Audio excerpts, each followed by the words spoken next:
tahad saada asendust küsimusele, kuidas saan teid aidata, sest see ei toimi. Minu soovitus, lihtsalt observeeri, vaata, mida klient teeb. Ema tuleb lapsega sisse 28 august su poodi, sa viska lihtsalt välja, otsite aktuse riideid. Tõenäoliselt läheb täppi ja kui ei lähe, klient parandab ja saate mõnusalt edasi minna. Klient jookseb riiulite vahel, lihtsalt tundub, et otsite midagi kindlalt.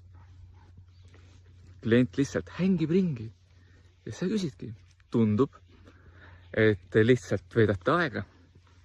Ütleb jah, annad võib-olla ka soovituse, aga võib-olla tuleb midagi välja, mida ta tegelikult otsib. Vaatle, lähtu sellest. 98% teenindajatest ütlevad, kuidas saan sind aidata, ei tööta.